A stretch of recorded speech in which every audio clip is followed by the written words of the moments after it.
Bueno, pues muy buenas tardes a todas y todos ustedes. Con motivo del ciclo de conferencias Un siglo de cultura en México y en el marco de nuestras efemérides literarias, les doy la más cordial bienvenida al auditorio José Vasconcelos del Centro de Enseñanza para Extranjeros. En esta ocasión, para escuchar a uno de nuestros jóvenes profesores, el maestro Jorge Aguilera, quien compartirá con nosotros sus lecturas e investigaciones sobre la obra del talentoso escritor mexicano Efraín Huerta. También nos acompaña el maestro Roberto Cruz Arzabal, quien realizará una réplica a lo que planteará el maestro Jorge Aguilera. Jorge Aguilera López es maestro en Letras Mexicanas de la UNAM, donde actualmente cursa el doctorado en Letras. Fue merecedor de la medalla Alfonso Caso al mérito universitario por sus estudios de maestría. Es profesor de tiempo completo del Centro de Enseñanza para Extranjeros de la UNAM y ha impartido cursos en la Facultad de Filosofía y Letras de nuestra universidad y en el posgrado de la Pontificia Universidad Católica de Ecuador. Es miembro fundador del Seminario de Investigación en Poesía Mexicana Contemporánea, del cual actualmente es coordinador y forma parte del Seminario de Investigación, Memoria e Imaginación de Latinoamérica, adscrito al CIAC de la UNAM. Sus líneas de investigación son la poesía social y política de México y latinoamericana y las vanguardias literarias latinoamericanas y la crítica sobre la poesía. Es coorganizador del Encuentro de Poetas Universitarios en la UNAM. Asimismo, es parte de la coordinación editorial del periódico de poesía de la UNAM, donde colabora regularmente y es conductor del programa de radio Notas al Margen, que se transmite por Radio Sogero. Artículos suyos han aparecido en diversos colectivos, entre los más recientes, En la orilla del silencio, ensayos sobre el dicho macero, del Fondo Editorial Tierra Adentro. América Diversa, Literatura y Memoria, de Editorial Altozora. Ensayando el ensayo, Artilugios del género en la literatura mexicana contemporánea, coeditado por Editorial León, el Colegio de Puebla y Grand Valley State University. Menciono por último Mito y Utopía en las literaturas andinas contemporáneas del CIAC de la UNAM. Su primer libro de poesía, Versar Rupestre, está en proceso de publicación por Verso Destierro Editores. Roberto Cruz Arzabal es licenciado en Lengua y Literatura Hispánicas por la UNAM, maestro en Letras Mexicanas por la misma institución, con una tesis sobre la poesía de Coral Bracho y Jorge Esquinca desde las poéticas visuales. Actualmente cursa el doctorado en Letras con una investigación sobre las poéticas materiales en la escritura mexicana reciente. Sus áreas de interés son la poesía mexicana contemporánea, la teoría poética, el estudio de las materialidades literarias y los procesos de socialización de la literatura, las poéticas transmedia y la intermedialidad. Ha publicado artículos de divulgación en revistas como Viento en Vela, Tierra Adentro, Letras Libres y La Tempestad. Artículos académicos en la revista de Literatura Mexicana Contemporánea y Tempus. Es colaborador frecuente del diario La Tempestad, mantiene la columna Presencia y Sentido en el sitio de la revista Crítica. Es editor de la sección Alter Poesía del periódico de poesía de la UNAM. Es miembro fundador y activo del Seminario de Investigación en Poesía Contemporánea y del Laboratorio de Literaturas Extendidas y otras materialidades. Se desempeña como profesor de la Facultad de Filosofía y Letras de nuestra Casa de Estudios y aquí en el CEPE. En el CEPE Tasco fue secretario académico durante el periodo 2010-2012. Laboró como lexicógrafo en la Academia Mexicana de la Lengua y fue colaborador del Diccionario de Mexicanismos editado por dicha institución y la editorial Siglo XXI. En el 2007 recibió el primer lugar en poesía del concurso de la revista Punto de Partida de la UNAM. Como se puede observar, hemos convocado en esta oportunidad a estudiosos de la poesía mexicana y creadores ambos para que nos hablen de un excepcional poeta, Efraín Huerta. No me queda más que expresarles mi más sincero agradecimiento a todos ustedes por su asistencia y en especial a nuestros dos invitados. Ahora cedo la palabra al maestro Jorge Muñoz, jefe del Departamento de Literatura, para que haga una breve introducción al tema. Gracias y nuevamente muy bienvenidos. Adelante, Jorge. Gracias, doctor Castañón. Gracias por el apoyo para estos ciclos, para estos ya varios semestres de efemérides literarias que hoy continuamos a propósito de esta catarata de centenarios que tenemos en 2014. Y doy algunos datos que circulan por ahí a propósito de Efraín Huerta, algunos que resultan por supuesto muy interesantes, algunos reveladores, otros muy enigmáticos y que bueno, pues tendremos aquí a dos especialistas que nos ayudarán a entender un poco el asunto. Efraín Huerta nació en Guanajuato el 18 de junio, por supuesto de 1914, y murió en 1982. Hizo sus primeros estudios en León y Querétaro. En la Ciudad de México cursó la preparatoria y los primeros años de la carrera de leyes. Fue periodista profesional desde 1936 y trabajó en los principales periódicos y revistas de la capital y en algunos de provincia. Fue también crítico cinematográfico. Perteneció a la generación de Taller, marcan aquí unas fechas, 1938-1941, revista literaria que agrupó, entre otros, a Octavio Paz, a Rafael Solana y Neftalí Beltrán, y por supuesto también a José Revueltas. Viajó por los Estados Unidos y Europa. En 1952 visitó Polonia y la Unión Soviética. Dentro del grupo que integró la generación de Taller, Efraín Huerta se distinguió por su sana conciencia lírica, por su apasionado interés por la redención del hombre y el destino de las naciones que buscan en su organización nuevas formas de vida y de justicia, lo que quiera que signifique eso y que ahorita nos explicarán los compañeros cómo lo podemos ver eso, porque al toparnos con estas informaciones pues se van creando lugares comunes y los repetimos. Sus primeros libros, Absoluto Amor y Línea del Alba, están incluidos en Los Hombres del Alba, además de su obra publicada en revistas hasta 1944. El amor y la soledad, la vida y la muerte, la rebeldía contra la injusticia, su lucha contra la discriminación racial, la música de los negros, la política y la Ciudad de México son los temas más frecuentes de su poesía. Y bueno, vamos, insisto, a escuchar después a los compañeros para que nos desmonten estos lugares o nos los corroboren.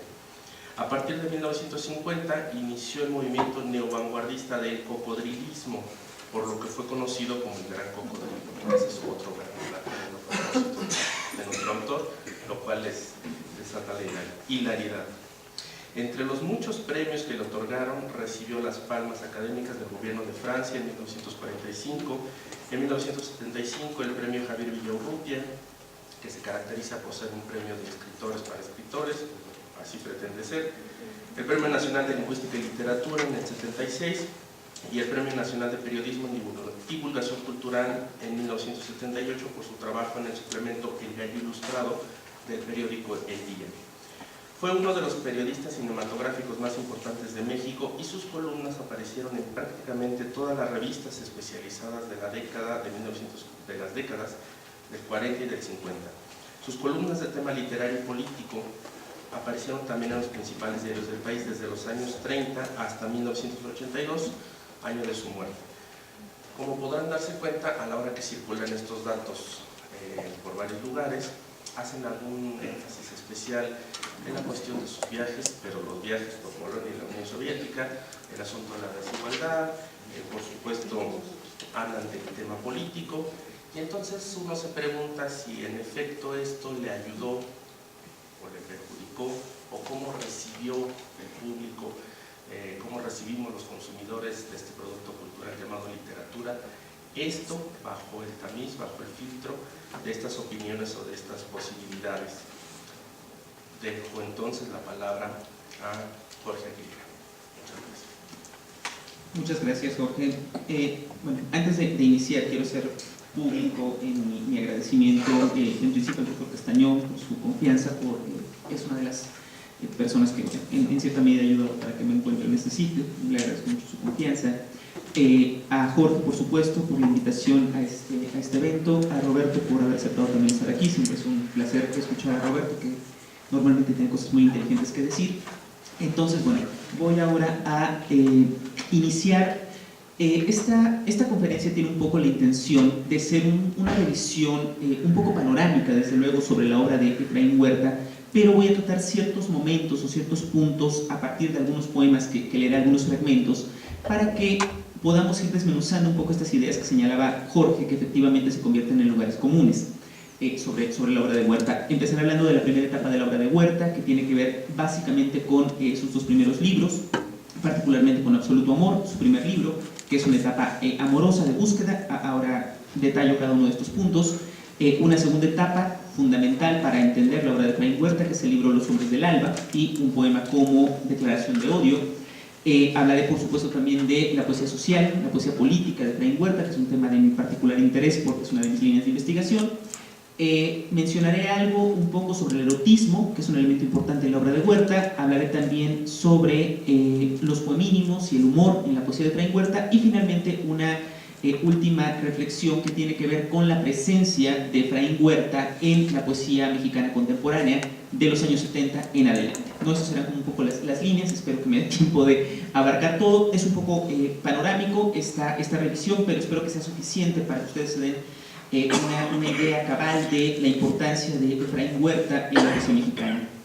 Inicio con un epígrafe, una declaración de Efraín Huerta que recoge Hernán Lavín Cerda en un artículo titulado Las noches del calígrafo, incluido en su libro Ensayos casi ficticios.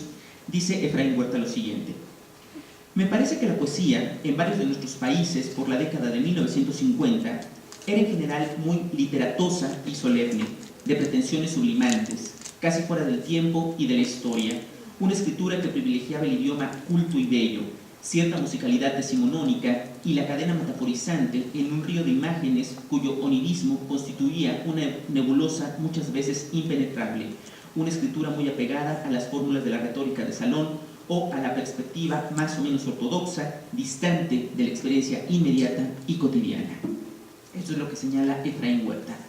Cuando nosotros hablamos de la poesía mexicana del siglo XX, es muy interesante que no tenemos una historia de la poesía mexicana del siglo XX.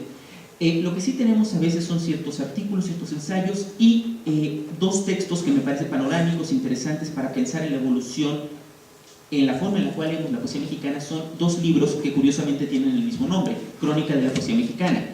En 1977, con una última edición en 1981 de José Joaquín Blanco, publica este libro, que es un clásico para entender o para estudiar la poesía mexicana contemporánea, que es justamente Crónica de la Poesía Mexicana. Y a propósito de lo que señalaba Jorge sobre los lugares comunes que se repiten sobre Efraín Huerta, esta cita que voy a leer a continuación, que es un texto, es parte de lo que dice José Joaquín Blanco sobre Efraín Huerta, es una de las ideas que más se han repetido. Entonces vamos a intentar ir desmenuzando esto. Dice José Joaquín Blanco en 1981: en 1968 apareció la poesía 1935-1968 de Efraín Huerta. Antes de esa fecha, se reconocía en Huerta un escritor menor que, a pesar de haber cometido los grandes pecados literarios del siglo, estalinismo, poesía panfletaria, el fárrago exaltado como retórica constante, había logrado poemas importantes. El poema no es el fin de su poesía, sino el vehículo desaliñado y farragoso que transmite gestos de cólera, rabia, escatología, profecía, asfixia, lujuria urbanas, que son tan valores morales en sí mismos que hasta desprecian el mínimo cuidado formal o el más elemental respeto a la inteligencia de quien la lee. No se propone, sino se impone un patos y, sobre todo, un insoportable fetichismo de la prepotencia.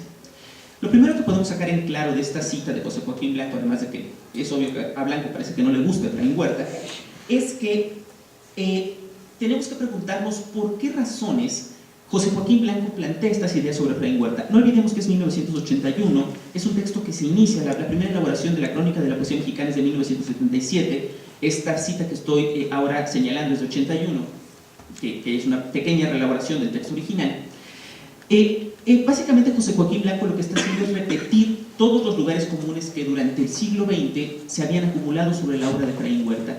Efraín Huerta, más o menos en los años 50, que es un poco lo que señalaba el epígrafe del texto, empieza a desarrollar cierto tipo de formas poéticas, o cierto lenguaje poético, mejor dicho, que plantea una especie de, digamos, una liberación del lenguaje poético, una desolemnización del lenguaje poético, y esto en el contexto de la poesía mexicana normalmente no era muy bien visto. Si ustedes piensan que en los años 50, años 60, las figuras que más destacaban del grupo Taller, que mencionó Jorge también, eran personajes como Alichu Macero o como Octavio Paz, la poesía mexicana en ese momento tenía una directriz muy clara.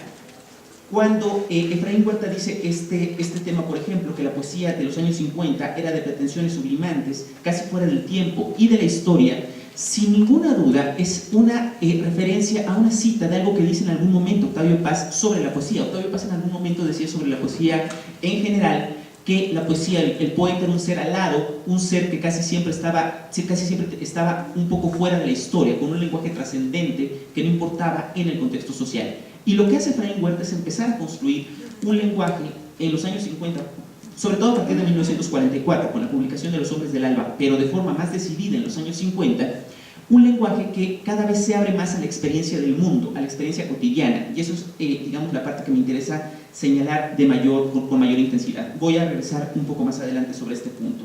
Ahora, 30 años después, en el 2011, Rogelio Guedea escribe otro libro llamado Reloj de Pulso, Crónica de la Poesía Mexicana.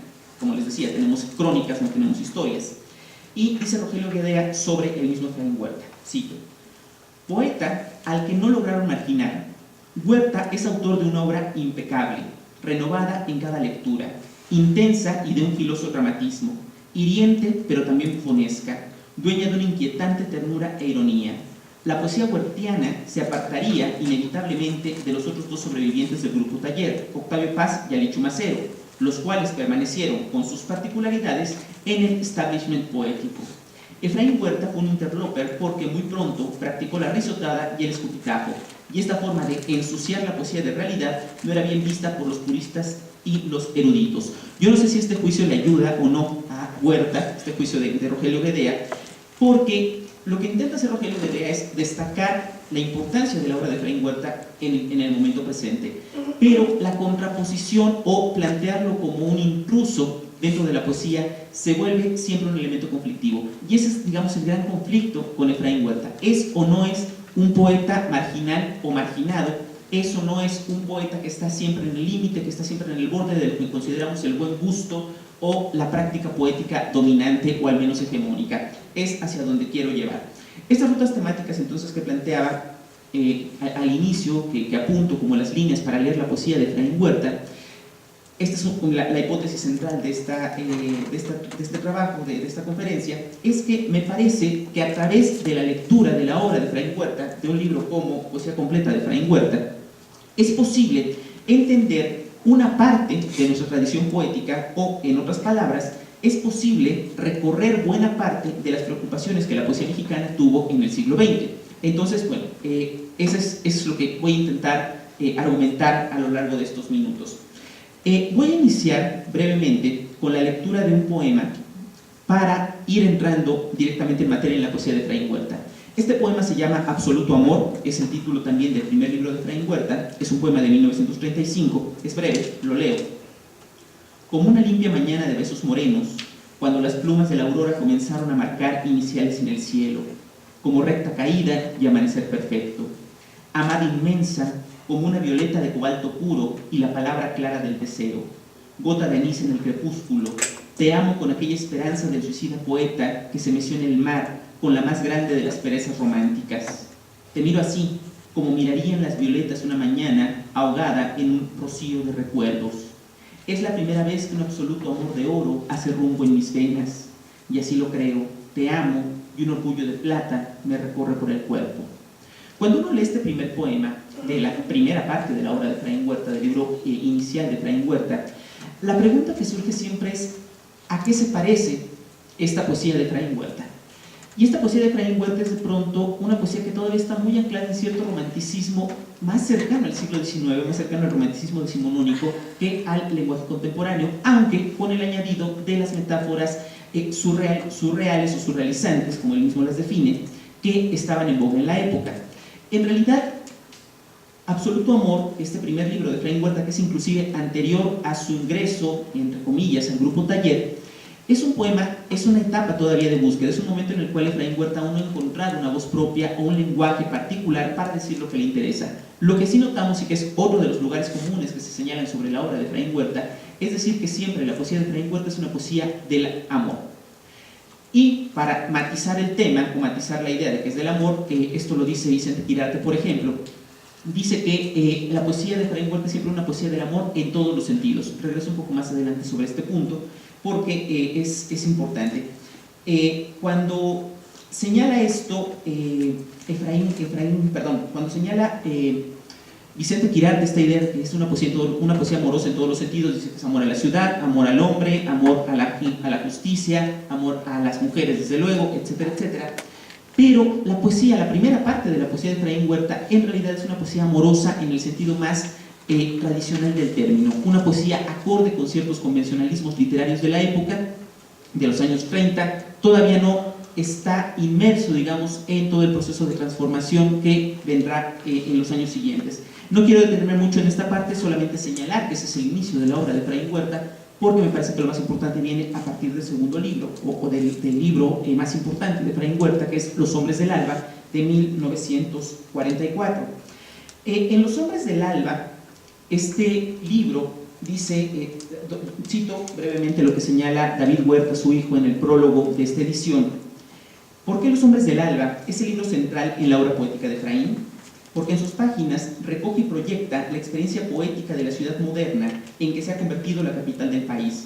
Porque en este libro se afinan y se perfeccionan en la tesitura de un tono propio los grandes temas del amor y de la solidaridad, sellados por una noble pasión trágica. Porque, en fin, en Los Hombres del Alba, Efraín Huerta encuentra su voz, como suele decirse, y la convierte en un instrumento de afirmación y protesta, de intensos relieves líricos, proféticos, plásticos.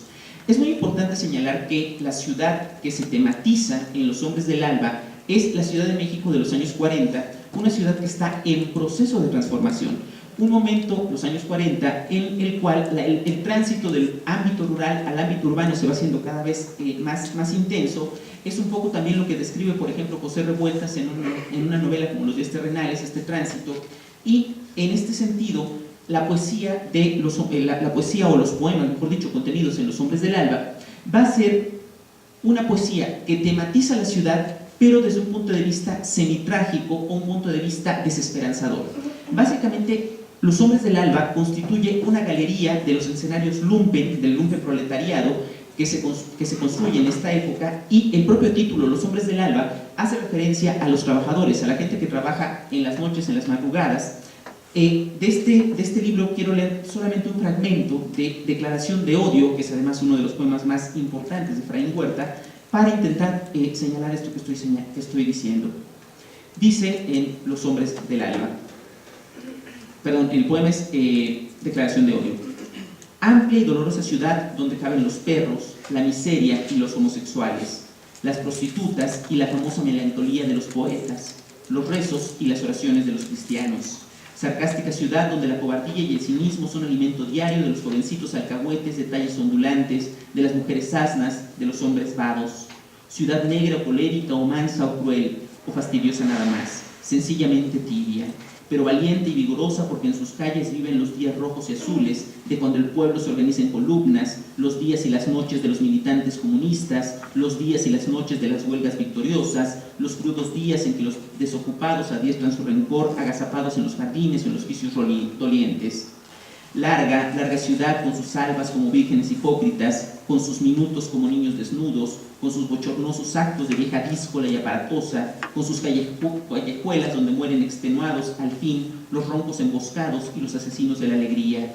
Ciudad tan complicada, hervidero de envidias, criadero de virtudes deshechas al cabo de una hora, páramo sofocante, nido blando en que somos como palabra ardiente desoída, superficie en que vamos como un tránsito oscuro, desierto en que latimos y respiramos vicios, ancho bosque regado por dolorosas y punzantes lágrimas, lágrimas de desprecio, lágrimas insultantes. Te declaramos nuestro odio, magnífica ciudad, a ti, a tus tristes y vulgarísimos burgueses, a tus chicas de aire, caramelos y films americanos, a tus juventudes ice cream rellenas de basura, a tus desenfrenados maricones que devastan las escuelas, la Plaza Garibaldi, la viva y venenosa calle de San Juan de Letrán. Hay que decir que la ciudad que refleja o que retrata Efraín Huerta, además, no es la ciudad, por ejemplo, que aparece en un poema como Urbe, de Manuel Maples Arce, de 1925. Cuando hablamos del tema de la Ciudad de México en la poesía mexicana, solemos tener como punto de referencia al estudiantismo, pero el estudiantismo está hablando de una ciudad gozosa, de una ciudad basada en una modernolatría donde la presencia de los tranvías, de la luz, de los cables eléctricos, del telégrafo, de todos los elementos propios de la modernidad, se convierten en una alegría. En el caso de la poesía de Efraín Huerta, justamente estamos asistiendo al momento en el cual la Ciudad de México se vuelve un entorno urbano complejo, se vuelve un espacio social donde se entra en conflicto permanente, y es justamente el espacio del conflicto lo que le interesa reflejar a Efraín Huerta. Por ejemplo, en este poema o en estos fragmentos que acabo de leer de Declaración de Odio, la presencia de todo este lumpenproletariado que mencionaba hace un instante es justamente lo que le otorga vida y característica a la ciudad. En este sentido, la Ciudad de México, en la obra de Efraín Huerta, no es una ciudad como paisaje o como espacio urbano. La Ciudad de México es el protagonista del texto, ¿no? Es el actante, el personaje que actúa dentro de los poemas de Efraín Huerta. Está en Declaración de Odio, está en Declaración de Amor, que es otro poema semejante, digamos, el poema gemelo de Declaración de Odio. Está en, obviamente, Los Hombres del Alba, el mismo libro, el poema que da título al libro, y en un poema como La Muchacha Ebria, que es un portento de poema donde el personaje femenino, una mujer prácticamente sin sentido de la razón en este espacio urbano, se convierte en el personaje más entrañable de la ciudad, ¿no? Es decir, la inversión de valores que está haciendo Efraín Huerta en torno a esto que consideramos las buenas conciencias, las buenas costumbres o los buenos, la buena vida o la vida correcta en la ciudad, se transforma a través de la poesía de Efraín Huerta justamente en la mirada que va hacia lo bajo, la mirada que va hacia la vida cotidiana, la mirada que va hacia la vida de todos los días, hacia los conflictos, los problemas, y eso es justamente lo que importa. Esta mirada que tiene la poesía de Efraín Huerta, esta mirada de la poesía de Efraín Huerta sobre la ciudad, va a ser justamente la parte probablemente más importante de la influencia de este autor en las poéticas contemporáneas. Esto, regreso un poco más adelante sobre este tema cuando hable de la influencia de Efraín Huerta en la poesía contemporánea. Ahora, dentro de las cosas que se pueden apreciar en este poema o en este fragmento de poema que acabo de leer, es también la presencia de las manifestaciones políticas. Si hay un tema por el cual Efraín Huerta, como lo señala también la cita de José Joaquín Blanco, fue considerado un poeta de segunda, un poeta de calibre menor, es justamente por su tendencia a tratar temas políticos dentro de la poesía. En 1944, el mismo año que se publica Los Hombres del Alba, Efraín Huerta, junto con José Revueltas y con algunos otros escritores e intelectuales de la época, fue expulsado del Partido Comunista. Él era militante del Partido Comunista, fue expulsado. Toda la célula José Carlos Mariátegui es expulsada del partido en estas purgas que se hacían en aquella época, siguiendo un poco la línea estalinista.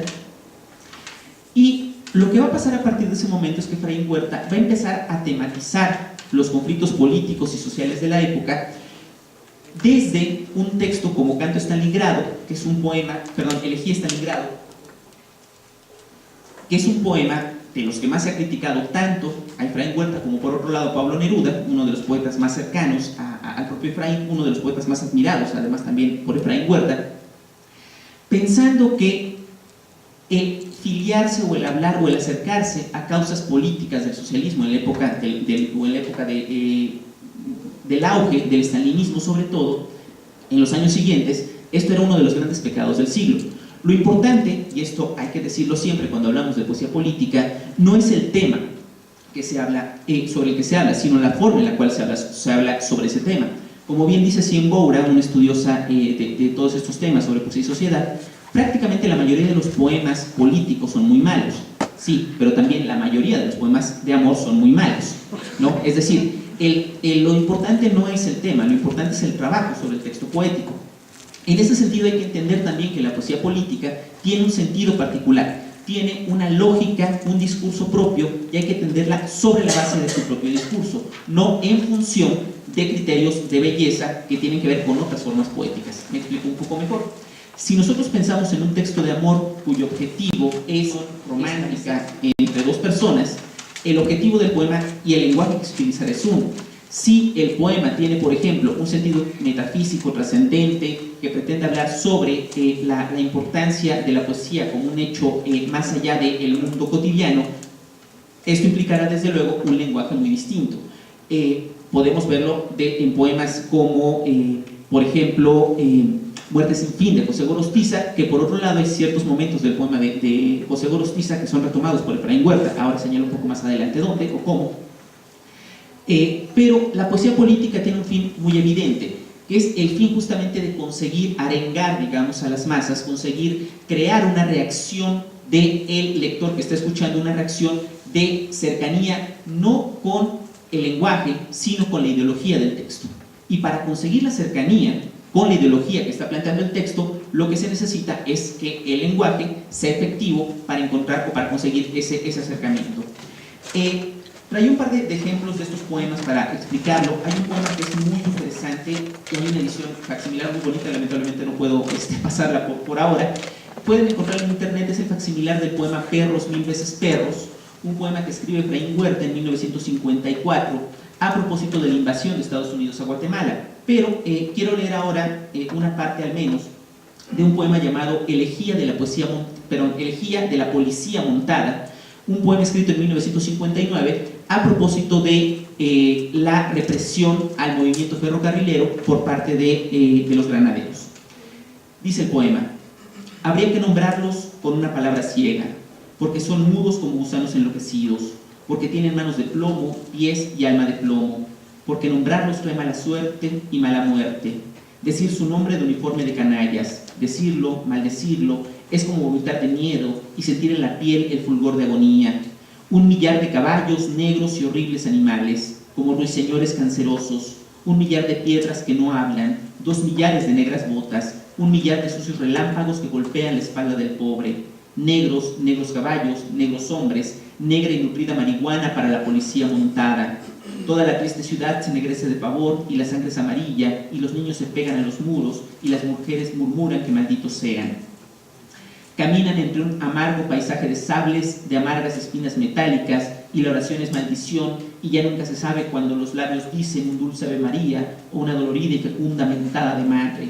Porque todo se vuelve turbio cuando los cuervos a caballo cabalgan sombríos, sombras de asesinato, matando todo lo que pisan. Porque los limpios y despiadados llegan, porque son silenciosos y solo beben la sangre del crimen. Al final dice: porque no hay odio para ellos, malditos sean, porque no hay miedo para ellos, malditos sean, porque no tienen sangre ni amor, malditos sean, porque no tienen huesos ni calavera, malditos sean, porque son negros como una noche de plomo, malditos sean, porque son sucios y marihuanos, malditos sean, porque no creen en los ángeles ni en la vida, malditos sean, porque solo tienen dientes y sables, malditos sean, porque son muertos sin sepultura, malditos sean, porque la palabra se mancha con su nombre, malditos sean, porque sacrifican la libertad, malditos sean.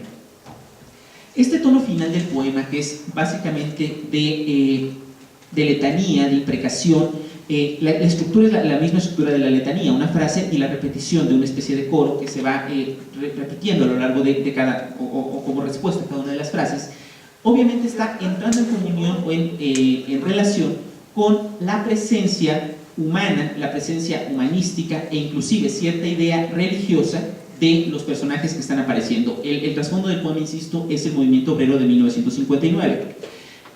La oposición de elementos que por un lado puede parecer maniquea, es decir, por un lado pueden ser los buenos contra los malos, donde los buenos son los ferrocarrileros y los malos son los granaderos, en este texto consigue ser eficaz esta presencia, justamente no porque los granaderos, los hombres comunes, reales, de carne y hueso, sean o no sean toda esta serie de adjetivos o de epítetos que Efraín Huerta les da o les plantea en el poema, sino básicamente porque el cuerpo de granaderos, la imagen colectiva, la imagen social que tenemos del cuerpo de granaderos, o que se tenía en esa época, pero que seguimos teniendo en buena medida hasta el día de hoy, es básicamente la imagen de seres deshumanizados, de seres con características animalescas, digamos, y eso es un poco a lo que está apelando Efraín Huerta en este poema, ¿no? Hay una gran cantidad de poemas políticos de Efraín Huerta, desde luego, que, como les decía hace rato, por este tipo de textos es por lo cual es considerado un escritor de categoría menor, o un escritor, como dice José Joaquín Blanco, que a pesar de haber cometido estos pecados, no era tan mal poeta. Lo importante es justamente pensar que este tipo de obras, este tipo de poemas, son los que consiguen con mayor eficacia una cercanía de la poesía de Efraín Huerta con la gente o con los lectores de la época, ¿no? En un momento histórico en el cual la poesía mexicana está publicando poemas, libros como Páramo de Sueños de Alicho Macero, que es una poética demasiado pura en el sentido del purismo en la poesía, en el sentido del arte por el arte. Una poesía de corte o de raigambre social va a conseguir una eficaz presencia cada vez mayor de la obra de Efraín Huerta en la sociedad mexicana. No olvidemos, por ejemplo, que cuando en 1968 se publica la poesía reunida de Efraín Huerta en ese momento o hasta ese momento, es un año axial para entender la historia de México. En 1968, el mismo año que, por ejemplo, José Revueltas es ingresado a la cárcel, acusado de ser uno de los organizadores del movimiento estudiantil, es el mismo año en el cual se publica la poesía de Efraín Huerta y consigue, además de forma muy evidente, una popularidad muy grande que será cada vez más creciente en los poetas contemporáneos, en los poetas posteriores a 1968. Un poco más adelante regreso sobre este tema. Hasta aquí o hasta este punto de la obra de Efraín Huerta, estos tres polos que he tocado de la obra de Efraín Huerta, hay un elemento que está presente, que es el tema del lenguaje, que es el tema de la eficacia expresiva, que es el tema del dolor, de la energía en el decir, pero hay un elemento que no está presente en esa primera parte de la obra de Efraín Huerta y que empezará a aparecer a partir de los años 60, y que es justamente la ironía, el humor, el sarcasmo y en muchos momentos la risa franca y abierta. Cuando nosotros pensamos en la obra de Efraín Huerta, uno de los aspectos que todo el mundo menciona, pero de los que prácticamente nadie habla, es del tema del erotismo. El erotismo en Efraín Huerta es una presencia sexualizada, muy carnal, y a diferencia de la mayor parte de la poesía mexicana que busca crear una metáfora o una imagen trascendente del erotismo, piensen en Piedra de Sol, en Amar es Combatir, El Mundo Cambia Cuando Dos Se Besan, lo que hace Efraín Huerta es sexualizar y presentificar, colocar a ras de tierra el erotismo entre el hombre y la mujer, o entre el poeta y la mujer. El poeta entendido también como una entidad social efectiva, no como un ser trascendente. Para pensar un poco el tema de la poesía o del erotismo en la obra de Efraín Huerta, hay un poema que es uno de los más conocidos de Efraín Huerta, de los más recurrentes, que es el poema Juárez Loreto. No sé si ustedes lo conozcan, pero este sí les voy a pedir que me permitan leerlo completo, porque es un poema central por muchos aspectos. Juárez Loreto. La del piernón bruto me rebasó por la derecha, rozóme las regiones sagradas, me vio de arriba abajo y se detuvo en el aire viciado. Cielo sucio de la ruta 85, donde los ladrones me conocen porque me roban, me pisotean y me humillan. Seguramente saben que escribo versos, pero ella, ¿por qué me faulea, madruga, tumba, habita, bebe? Tiene el pelo dorado de la madrugada que empuña su arma y dispara sus violines. Tiene un extraño follaje, tiene un extraño follaje azul morado en unos ojos como faroles de aguardiente. Es un jazmín angelical, maligno, arrancado del zarzal en ruinas. A los rateros los detesto con todo el corazón, pero a ella, que debe llamarse Ría, Napoleona, Bárbaro, Letra Muerta, Cosa Quemada, empiezo a amarle en la diagonal de Euler y en la parada de Petrarca, porque ya soy un horno pálido de codicia, de sueños de poder, porque como amante siempre he sido pan comido, migaja llorona, ay de mí llorona, y si ayer pasadas las 10 de la noche fui el vivo retrato de la novena maravilla, ahora solo soy la sombra de una séptima colina desyerbada.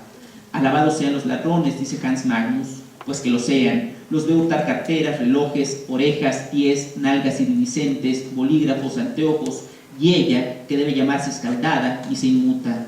Vuelve al roce, al faul, al descaro, se alisa la dorada cabellera, coño, carajo, caballero, qué cabellera de oro, se marea, se frigeliza, se newtoniza, y pasamos por donde Maimónides y Hesiodo, y pone todavía más cara de estúpida cuando Alejandro Dumas, Poe, Molière y los cines cercanos. Malditilla, malditita, putilla camionera, vergüenza seas para las anchas avenidas que son Horacio, Homero y, caray, aguas, aguas, Ejército Nacional.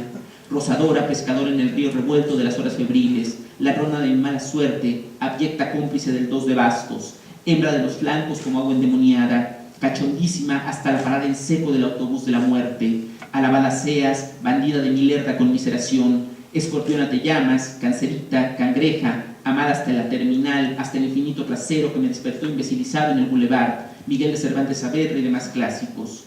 Porque luego de tus acuciosos flotamientos, y que cada quien llegó a donde quiso llegar, para eso estamos y vivimos en un país libre, hube de regresar al lugar del crimen, así llamo mi arruinado departamento de Lope de Vega, y pues me vine, sí, me vine lo más pronto posible, en medio de una esplendorosa rechifla celestial.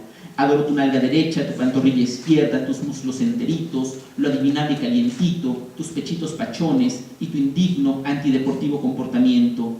Que te asalten, te roben, burlen, violen, nariz de colibrí, doncella serpentina, suripantita de oro, cabellitos de lote, porque te amo y alabo desde lo alto de mi aguda marchitez. Hoy debo dormir como un bendito y despertar clamando en el desierto de la ciudad, donde el Juárez Loreto que algún día compraré me espera, como un palacio espera, adormilado, a su viejo príncipe poeta, soberbiamente idiota. Este poema de Efraín Huerta, Juárez Loreto, que es, además, debo decir también uno de los poemas que más me gusta de este autor, es muy interesante porque recoge muchos de los aspectos que tienen que ver con la obra de Efraín Huerta. Por un lado está el tema de este amor, insisto, sexual, este amor carnal, muy directo, muy humanizado, que no existe en buena medida en mucha de la poesía mexicana. Siempre, como decía hace un instante, la poesía mexicana plantea al amor, a la mujer, como un hecho trascendente, como algo que va más allá de la carnalidad. Y en este poema, por fortuna, creo, se presenta un erotismo a flor de piel. Por otro lado, también la presencia de esta mujer, la del piernón bruto, que rebasa por la derecha, esta suripantita de oro, este cabellitos de lote, etc., es la presencia de una mujer que en el fondo puede ser una reelaboración de un personaje como la muchacha ebria, es decir, la presencia del lumpenproletariado, la presencia de una ladrona, en pocas palabras, dentro de un transporte público, se convierte también en la imagen de la sociedad contemporánea. Es muy interesante porque el transporte o el título del poema, Juárez Loreto, es el nombre de una ruta de camiones que iba de Polanco hacia el centro de la ciudad, y el recorrido que va haciendo los espacios que se va mencionando son las calles, obviamente, de Polanco, pero la presencia de las calles de Polanco, en este caso, se convierte significativamente también en una revalorización o en una confrontación entre el mundo cotidiano y el mundo de la literatura. No es casual, obviamente, que aparezca Hegel, que aparezca Shakespeare, que aparezca Miguel de Cervantes Saavedra, todos estos escritores que son las propias calles de Polanco, en las cuales se contrapone la alta cultura, por decirlo de algún modo, hacia la vida cotidiana, ¿no? ¿Cuál es esa presencia? Y en ese sentido, Efraín Huerta, como la voz poética que se establece en el poema, como una reminiscencia, como una presencia del propio Efraín Huerta, a través de este señalamiento de su viejo departamento en Lope de Vega,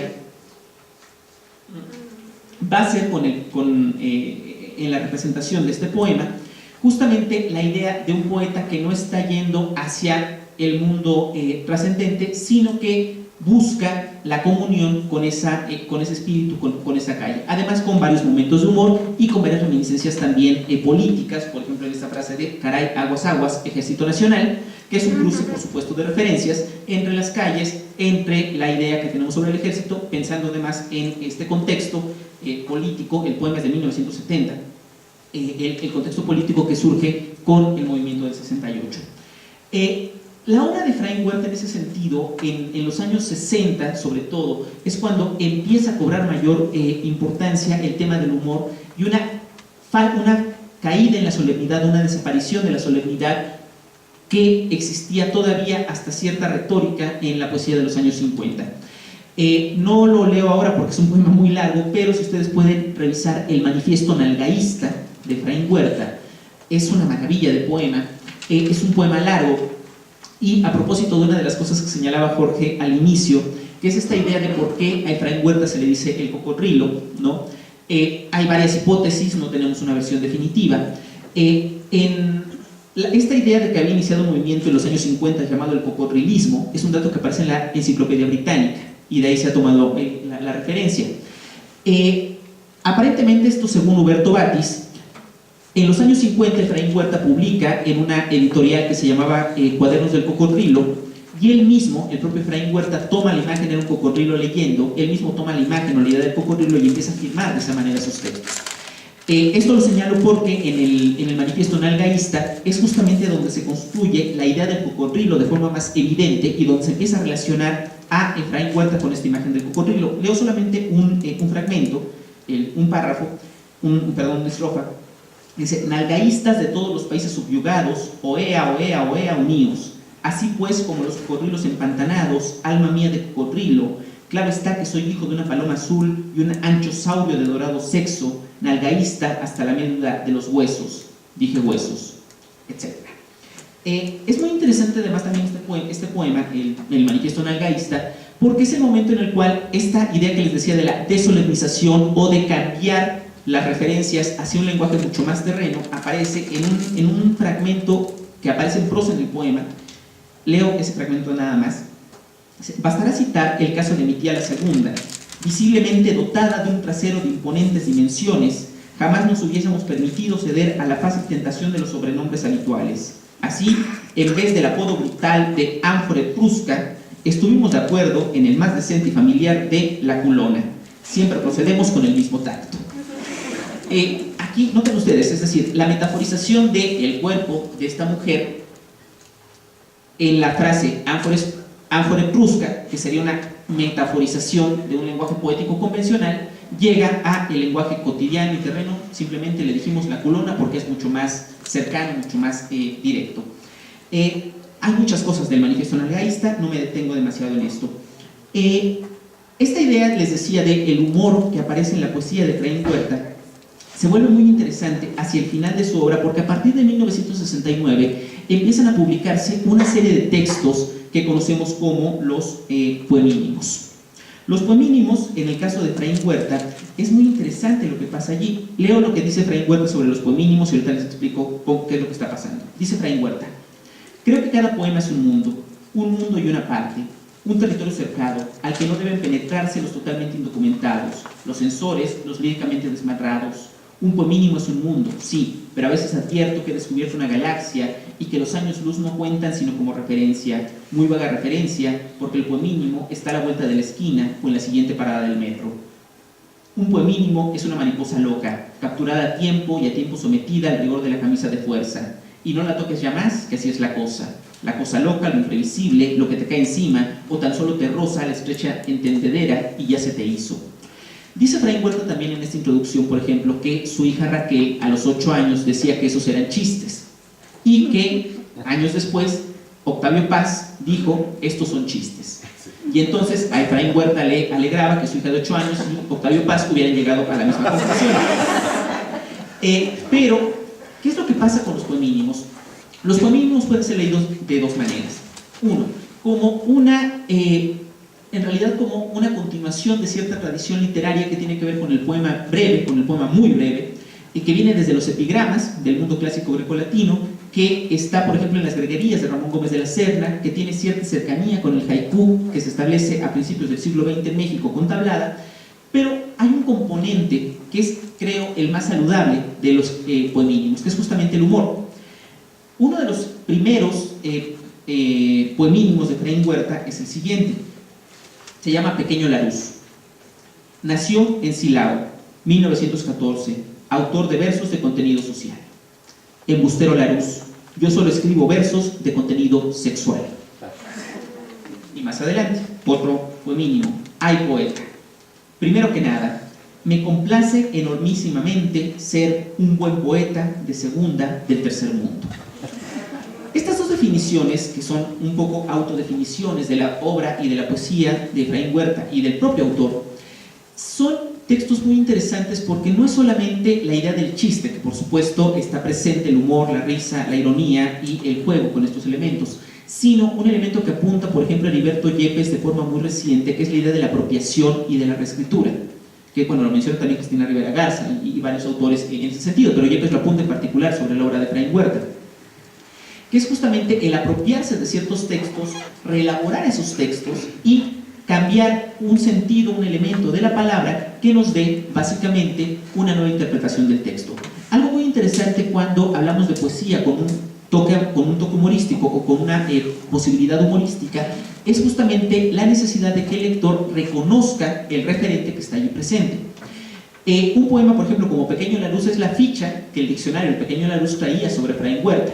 Él lo que está haciendo es, obviamente, burlarse y reescribir este texto a partir del cambio de una sola palabra, social por sexual. Y en el segundo que leí, el de Hay Poeta, es desde luego toda una elaboración o toda una reelaboración de las ideas que hay en torno al propio Efraín Huerta, ¿no? Un buen poeta de segunda, del tercer mundo, que implica también, desde luego, una posición política frente a la realidad que se está planteando, ¿no? Escribir desde el tercer mundo implica cierta realidad, implica cierta tematización, ciertos elementos que no tienen que ver con una poesía universal, sino con una ubicación temporal y espacial de lo que se está escribiendo.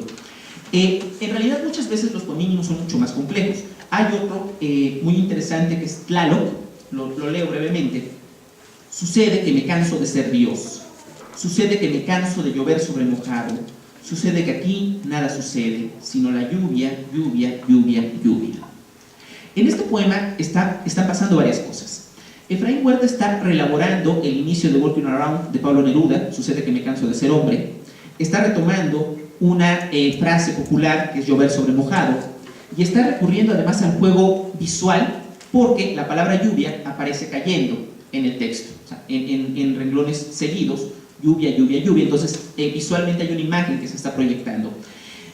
Muchas veces los poemínimos de Efraín Huerta son elaboraciones mucho más complicadas que solamente encontrar un juego de ingenio o una frase particular. Prácticamente toda la poesía de Efraín Huerta tiene mucho que ver con el humor, esta segunda parte, mejor dicho, de la obra de Efraín Huerta tiene que ver mucho con el humor, y eso probablemente es uno de los elementos más interesantes, pero que también al mismo tiempo es uno de los elementos que más incomodidad causaron en el contexto de la poesía mexicana contemporánea. Si nosotros pensamos, y esto creo que siempre hay que decirlo, que la visión que sobre la poesía tenía Octavio Paz y un grupo de poetas en esta época, no es solamente Octavio Paz, desde luego, pero es la figura más evidente, más visible, implica cierto tono solemne dentro de la poesía mexicana. Lo que hace Efraín Huerta es desolemnizar esa poesía. Un elemento que funciona o que se vuelve importante sobre todo a partir de la década de los 70, que esa es un poco la parte con la que quiero terminar, brevemente señalando un par de cosas, y que es justamente que Efraín Huerta, después de los años, o a partir, mejor dicho, de los años 70, se va a convertir con el paso del tiempo en un poeta cada vez más leído y un poeta con mayor presencia, al punto que el movimiento poético más, no sé si el más interesante o el más radical, pero sí uno de los movimientos poéticos cuyas intenciones eran más radicales, como es el infrarrealismo de los años 70, toma a Efraín Huerta como la figura tutelar para confrontar de forma clara a Octavio Paz, ¿no? O sea, el infrarrealismo se plantea de forma clara, esto es textual del manifiesto infrarrealista, su intención es darle en su madre a Octavio Paz. Y para hacer esto, para conseguir esto, entre muchas otras cosas, uno de los elementos que hace es tomar a la imagen o la figura de Efraín Huerta, al que llamaban Infraín, para acercarlo al movimiento infrarrealista. Hay una antología que hizo Roberto Bolaño, hoy día un escritor muy famoso, muy importante, una antología del 79 llamada Muchachos bajo el arco iris, y por ejemplo el poema inicial, el poema prólogo que abre el libro, es un poema de Efraín Huerta que se llama De los desnudos será.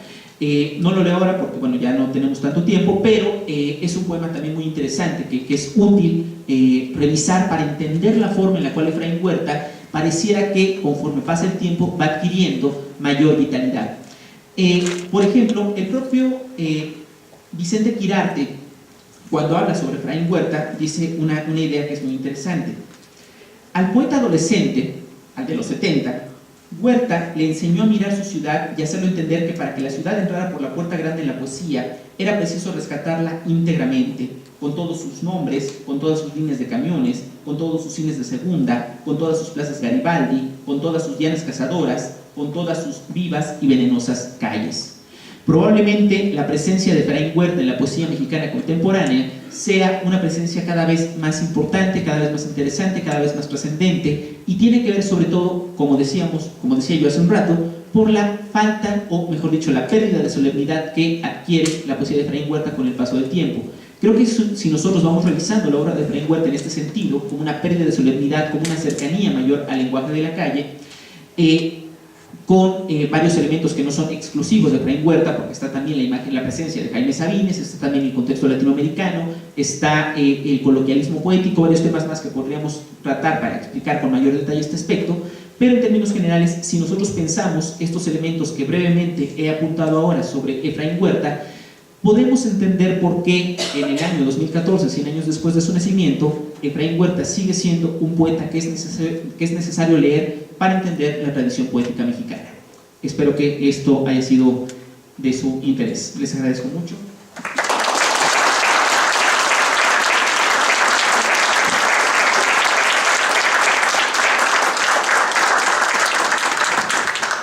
Maestro Roberto Cruz, por favor, haga uso de la palabra.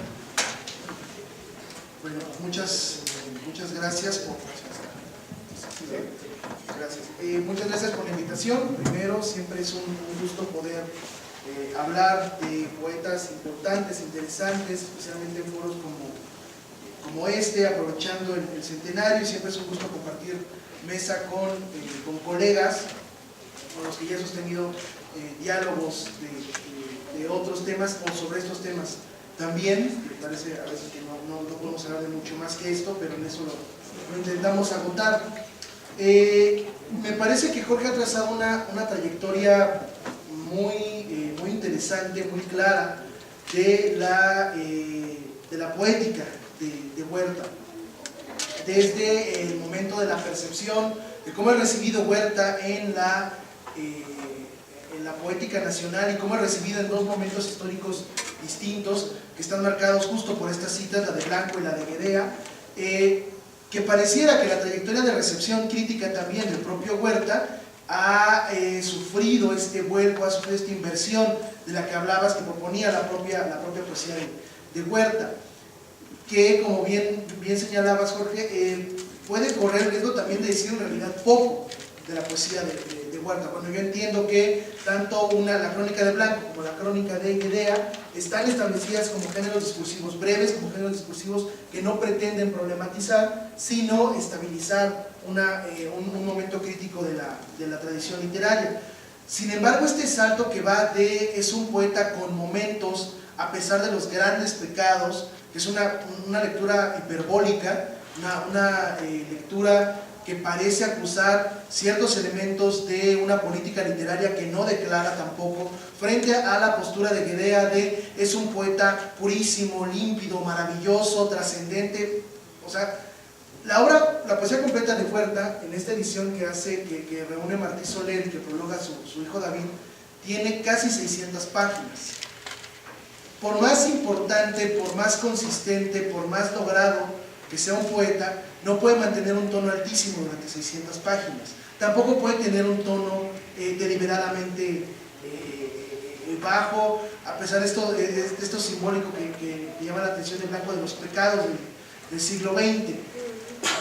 Y como siempre los pecados son los del Estado soviético y no los otros, pero bueno, resulta muy interesante, porque este vuelco es necesario realmente problematizarlo, es necesario cuestionarlo y preguntarse cuál es el papel de Huerta en la tradición poética nacional, que como bien apuntabas al final, es un papel que está en constante crecimiento y que está en una evolución, a veces, que también esta evolución a veces también cede a las trampas de la sobrevaloración, del discurso fácil, del discurso meramente oposicional. Si Huerta dejó de ser el poeta Huerta para transformarse en el ariete contra Octavio Paz, lo cual tampoco le hacía un gran favor a la poesía de Efraín Huerta. Resulta curioso, por ejemplo, que por motivos meramente genealógicos y meramente familiares, quien prologa la edición de la poesía completa de Efraín Huerta es su hijo David, pero David estaba en las antípodas de la poesía que proponían los infrarrealistas. Entonces también resulta muy curioso cómo ha sido apropiado por dos instancias distintas de la tradición literaria, que son instancias que también están pasando a un espectro ya distinto de la propia poesía que proponía Octavio Paz. Es cierto que los infrarrealistas tienen un dejo de ironía, de provocación, un aspecto social que me parece que tampoco es tan claro como en otros poetas del momento, pero también es cierto que este elemento es una constante ya para la época en la que están saliendo los infrarrealistas, independientemente de la idea de poesía que se tuviera, es decir, el humor, la ironía, este uso de los modelos antiguos como el epigrama, como el chiste, y hasta modelos mucho más modernos como la apropiación, la recontextualización, la parodia posmoderna, etc.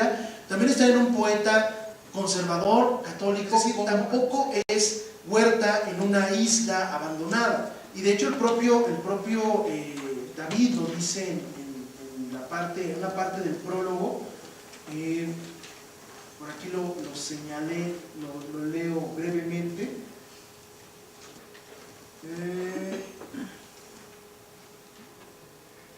Hay que señalar lo que sigue a manera de paréntesis. No es verdad que Efraín Huerta fuera un poeta marginal, como se dice ahora. Siempre, a partir de la aparición de Absoluto Amor en 1935 con el sello de Fábula, Efraín fue considerado en todas las antologías de poesía mexicana y en las historias de la literatura nacional. Fue traducido a varios idiomas y en los últimos 9 años de su vida, luego de una penosa intervención quirúrgica que lo despojó de la voz física, recibió varios premios y diversos homenajes. El Premio Nacional de Literatura, el Premio Nacional de Periodismo y el Premio Javier Villorrutia, entre otras distinciones. Lo que Efraín sí era, puede decirse en unas cuantas palabras, un poeta sin el menor interés por hacer una carrera literaria convencional. Era ciertamente un poeta espléndido, bebedor infatigable, etc., amigo leal, padre cariñosísimo, un adorador de la mujer, con mayúsculas, y asimismo de las mujeres. Fue por ello un ferviente buscador de presencias, esencias, un hombre del espíritu y un individuo que buscaba en lo que sucede todos los días alguna maravilla grande o pequeña. Entonces, sí es cierto que Huerta es un poeta incómodo, pero es un poeta que estuvo en el centro de la tradición nacional. No es gratuito que haya sido así. El hecho de pertenecer a una generación al mismo tiempo tan alta y tan extraña como la generación de 1914, que es la generación de Taller, es una generación muy amplia, pero al menos de los que recordamos actualmente, de los poetas que pertenecieron propiamente a la revista Taller, quedaban dos, o sea, Huerta y Paz. Todos los demás desaparecieron de la tradición nacional. Entonces tampoco es tan ajena esta idea de ser un poeta que está jugando un doble papel simbólico en la tradición nacional. A veces es el opuesto a Paz, a veces es de la misma generación, a veces está del lado de Revueltas, pero nunca dejó de ser amigo de Paz propiamente. Entonces en realidad es un asunto muy complejo que me parece señalas atinadamente, aunque el hecho de terminar con los infrarrealistas podría dar otra lectura. Ahora, algo que me parece muy interesante de tu intervención y que quiero rescatar con algunos agregados que me parecen interesantes, que me parecen muy ricos, es la idea de la ciudad en Huerta y la idea de lo femenino, de la mujer y de las representaciones simbólicas de esto en la trayectoria poética de Huerta.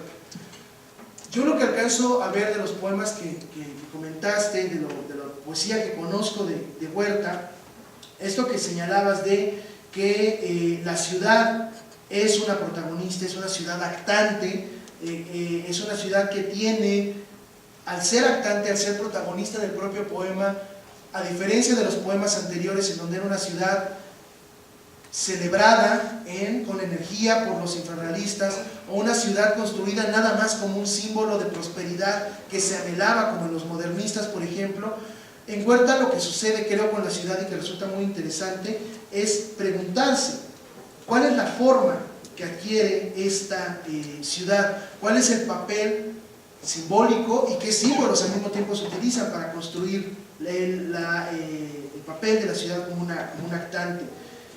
Hablabas de esta inversión de valores que me resulta muy interesante y que creo que tiene que ver con una operación simbólica que está ejerciendo Huerta en estos poemas, no solamente al tratar de introducirlo, la ciudad, como un tema en los poemas de corte coloquial o de corte celebratorio o de corte elegíaco, sino que esta inversión de valores también se da en el momento de estar construyendo el poema. Y esto tiene que ver con qué elementos utiliza Huerta, elementos formales y elementos líricos, para construir el papel de la ciudad. Y creo que esto es una trayectoria que también se puede marcar en la poesía de Huerta, que va de lo simbólico a lo corporal. Y que es una trayectoria interesante, porque, y ahorita apunto un poquito más de esto, es una trayectoria que se va a repetir en otros poetas, pero que se va a repetir de manera distinta. O sea, ahí sí, la idea que tenemos de la poesía trascendente mexicana, sí está ahí, está en todos ellos en un principio, está en Absoluto Amor, este tono elegíaco, y al mismo tiempo este tono trascendental, de lo amoroso, lo erótico, estaba en Octavio Paz, estaba en los contemporáneos, pero también en estos mismos poetas, al igual que en Huerta, va a empezar a cambiar hacia un problema de lo carnal en la poesía. Si bien en Huerta se va a ir hacia un aspecto juguetón, un aspecto erótico, un aspecto que en ese uso de la ironía y en ese uso del juego va a intentar introducir estos elementos en la tradición poética nacional, desestabilizarla mediante estos elementos. También es cierto que va a estar presente en otros poetas, aunque de una manera distinta. En el caso, por ejemplo, de Paz, en el periodo después del 68, incluso un poquito antes del 68, durante su estancia en la India, Paz ya no es un poeta que vaya necesariamente a estar dialogando con la tradición trascendentalista o purista de la poesía mexicana. Creo que también es importante rescatar este elemento en común que tienen ambos, por ser los más importantes, por ser los más notables de su generación. Tanto Paz como Huerta van a dejar el tono trascendental de la ciudad y se van a empezar a acercar hacia un tono carnal. ¿Cómo construye cada uno este tono de carnalidad en los poemas? Creo que también nos puede decir mucho sobre la poesía de ambos, especialmente de la poesía de Huerta. Mientras que la carnalidad de Octavio Paz era un bajar al mundo para a partir del mundo explorar todos los sentidos del mundo, que esto lo toma de la filosofía hindú, y al mismo tiempo lo toma de otros orientalistas occidentales como John Cage, que van a estar explorando estas vías de Occidente en donde el cuerpo y el espíritu van a estar unidos, y el cuerpo no es un amasijo que deba ser abandonado para hablar del espíritu, sino que es el principio a partir del cual se va a hablar del espíritu. En Huerta me parece muy interesante que va en un sentido no contrario, pero sí complementario, que tiene que ver con cómo se asume él como voz lírica y cómo se asume como poeta. Recupero esto que decías del manifiesto nalgaísta. El inicio me parece que es muy claro en este sentido frente a la idea que tenía Paz de el poeta como un cuerpo que en el encuentro erótico va a poder asimilarse a la trascendencia, pero no para abandonar el propio cuerpo, sino para volver al cuerpo después de la experiencia erótica. Comienza el manifiesto nalgaísta: el gran río penetró la roca viva y se adelgazó hasta el miedo y el estruendo, se hizo rayo, se hizo ruina, se hizo tonto esqueleto, y hoy padece a lo largo de las pieles de tigre, a la orilla del cocodrilo que me sueña y me hunde en el naufragio de su carne tan blanca, oh carne nacarada en medio de la arena, como tú, y estas dos medallas de oro que muerdo, dalias de vida y martirio, y en ellas me retrato y consigo el descenso al dulce infierno de tu vientre, y de nuevo los dientes, ah malditos, ah maldita tú también, larga bestia ululante, despierta lengua, en aquel círculo de asesinos. En los dos primeros versos, Huerta está haciendo algo que no hacía en la primera parte de su poesía, que no estaba haciendo al mismo tiempo Octavio Paz, y que tiene que ver con otra vertiente que se relaciona, pero no de manera evidente, con el recurso de la parodia y el humor. El hecho, por ejemplo, de los poemínimos decir, este hombre de biografía que escribía poemas sociales, no es cierto, escribía poemas sexuales. O sea, él mismo hacer que la carnalidad fuera el elemento central de su poética, aquí se ve reforzado, pero se ve reforzado con un elemento que me parece mucho más transgresor en el propio Huerta, frente a los poetas de su generación, que también estaban practicando la encarnación, la recurrencia de lo corporal, etc. Empieza el primer verso: el gran río penetró la roca viva, y aquí es muy claro que en un poema erótico el correlato es: el gran río es el hombre, el poder sexual masculino, y la roca viva como la feminidad reacia, al mismo tiempo latente, estimulante, pero que reacia a este gran río que termina penetrando la roca. O sea, es una figuración simbólica tradicional del hombre patriarcal que domina, incluso en el encuentro erótico, la pulsión sexual de la mujer. Pero en el siguiente verso dice: y se adelgazó hasta el miedo y el estruendo, se hizo rayo, se hizo ruina, se hizo tonto esqueleto. O sea, en la progresión de dos versos, Huerta le está dando al traste a toda una tradición poética en donde la voz masculina, patriarcal, era la que llevaba el mando. Y esto me parece muy interesante, sobre todo por cómo han sido leídos la mayoría de los poemínimos. Y aquí regreso con esta lectura que hacen nuestros contemporáneos, y un poco antes, de los poemínimos, al situarlo en una tradición de la forma breve. O sea, cuando tú decías la recurrencia o hablar de los antecedentes de los poemínimos en la forma breve, me parece que, aunque está ahí como una tradición reconocible, legítima, me parece que hay un riesgo al hacerlo, porque en el momento de construir una tradición, es lo que decía Raymond Williams, siempre que estamos construyendo una tradición, tenemos que hacer visible, que es una construcción, es decir, no es un elemento, una genealogía natural, y dos, qué implicaciones tiene al hacer esta construcción histórica. Yo creo que hay un riesgo en hacer la tradición histórica a partir del epigrama, a partir del haiku, y es que, por un lado, el epigrama tiene este corte satírico, sí, pero deliberadamente misógino por la época en la que surge el epigrama, y por el otro el haiku, que tiene una lectura que va más hacia lo trascendental, más hacia el orientalismo como un oriente mal entendido, y que es buena parte con lo que se han quedado nuestros contemporáneos de Huerta. El Huerta juguetón, el Huerta jocosamente misógino, el Huerta sexualista, sí, pero de una celebración de lo fálico, del empoderamiento masculino, etc. Y se dejan de lado esos otros elementos de un Huerta juguetón, pero que es capaz de subvertir el papel de la masculinidad y ponerla en jaque. Yo creo que también hay otra trayectoria que a mí me gustaría como proponer, que es también esa trayectoria de un Huerta que se asocia con poetas como Nicanor Parra, que se asocia con poetas como incluso como el propio Mario Santiago en algunos de sus mejores momentos, y con algunos otros infrarrealistas, pero que se va a asociar con otros poetas mucho más jóvenes o posteriores, que es esta falta de creencia en lo poético. Y creo que ahí hay una trayectoria interesante que evidentemente está relacionada con esta antisolemnidad que marcabas al principio de tu intervención. Y esta idea de lo antipoético me parece que se empieza a marcar desde muy temprano en la poesía de Huerta, pero que incluso el propio Huerta no sabe cómo construirla.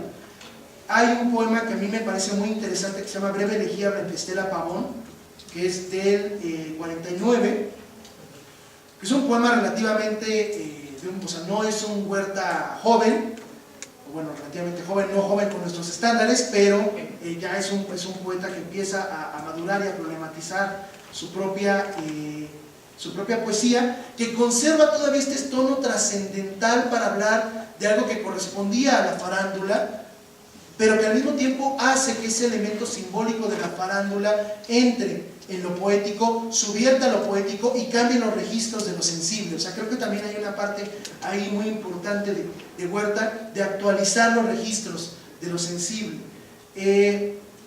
Y el poema empieza con una manera más o menos tradicional, con un tono elegíaco, con un tono mayor, con un tono que correspondería a la forma del poema, que sería la elegía. Y dice ahora, y que también tiene que ver con esta idea, con este procedimiento de apropiación y relectura que mencionaba Jorge, que es igual, tiene la forma de una letanía. Ahora y en la hora de nuestra muerte, amor, ahora y siempre, bajo la consigna de la angustia y a la sombra del sueño, te espero, te esperamos, paloma de nostalgia, suave alondra. Pero después sigue el propio Huerta, dubitativo, y empieza a introducir este otro registro de lo sensible del poeta como alguien terrenal que no tiene una voz especial para cantar, sino es una voz entre lo colectivo, es una voz entre otros la que termina hablando. Estoy entre tu muerte y estoy entre tu vida, bajo tu clara sombra al pie de la agonía. Soy el pequeño árbol que no seca tu llanto, soy sombra de mí mismo, alcohol martirizado. Soy frágil, varonil, soy maltrecha nostalgia, soy sombra de tu muerte y perfil de tu vida. Después sigue, ahora y en la hora de nuestra muerte, amor, soy mármol en tu lecho, clavel entre tu tierra, el oro en tu ataúd y el ciprés en tu tumba. Ahora soy un hombre con el luto en los hombros, soy tu luto, tu negro enronquecido y ciego. O sea, en un par de momentos, no es a lo largo de todo el poema, pero en un par de momentos Huerta empieza a introducir este cambio en el registro de lo sensible, que después va a concretarse de manera muy importante en el poema que leíste en Juárez Loreto. O sea, este doble juego que es al mismo tiempo ir declinando el tono de lo simbólico, y en donde lo simbólico empieza a adquirir una carnalidad dentro del propio poema, pero no una carnalidad erótica, subyugante, como es el caso de Paz, sino una carnalidad que se vuelve una afrenta, ahí sí, a la tradición poética nacional. O sea, no es gratuito también que haya escogido esta ruta de camiones que va de Juárez al centro. O sea, es una reapropiación en el contexto de la ciudad de los registros de lo sensible, donde el elemento citadino no es ahora el elemento que determina la forma del poema. Y eso me parece muy interesante frente a Declaración de Odio y Declaración de Amor, donde, como decía, la ciudad completa, desde los barrios bajos hasta los elementos a los elementos de la élite, adquieren una centralidad y adquieren una correspondencia con la forma del poema. En un poema como Juárez Loreto, lo que vemos es un tránsito de estos elementos de la ciudad. Ya no es la ciudad, sino ciertos puntos de la ciudad que ha sido dividida, que ha sido construida de maneras distintas, y que cada uno de estos elementos, como ha sido construido de maneras distintas, tiene también correspondencias simbólicas distintas. Y el hecho de que también esta mujer empoderada, que es una afrenta, que incluso lo disloca en su papel del poeta, de poeta, porque es el poeta humillado, el poeta que no tiene con qué responder, el poeta que no tiene cómo construir a estos momentos, y que es humillado incluso por ello, por esta figura femenina, que es una figura que no tiene nombre, pero que no es una figura puramente simbólica, una figura que adquiere un rasgo sensible mucho más importante, y que llama a ese registro hacia la corporalidad de la mujer. Cuando dice adoro tu nalga derecha, tu pantorrilla izquierda, estos elementos ya carnales que son introducidos en el poema y que en el manifiesto nalgaísta van a tener también esta recurrencia. Por ejemplo, en un momento donde dice verde es el color de la esperanza por arriba, sabrosa la entrepierna de la amada por abajo, cervatillos tus dedos en mi espalda por abajo, por arriba, carajo por atrás, armónico estás, es que no cojo. Este es uno también de los poemínimos. Por delante, por atrás retrasados, emputecidos nalgaístas, ya lo saben, al que no le parezca, etc. Entonces creo que también ahí está otra trayectoria de Huerta, que creo que además podría complementarse de manera muy interesante con estas otras trayectorias que has marcado del propio Huerta en la construcción del poema, y en esta audacia que tenía Huerta de ser un poeta que introdujera otros elementos a lo poético, pero no para sublimarlos, como por ejemplo es el caso de Neruda, sino para hacer de la poesía un registro distinto de la articulación de la ciudad, pero también de lo femenino, también de lo proletario, etcétera. Y creo que es otro elemento que está ahí, que es transversal a la poesía de Huerta y que ganaríamos mucho como críticos al recuperarlo, porque es un elemento que se olvida mucho en favor de la lectura que se ha tenido frecuentemente de Huerta como un poeta puramente jocoso o puramente antipasiano, como si Paz fuera una unidad o como el propio Huerta fuera una unidad. Creo que eso es algo que todavía está por hacerse, pero que está ahí ya marcado en algunos trabajos y que resulta inquietante y estimulante hacerlo. Muchas gracias.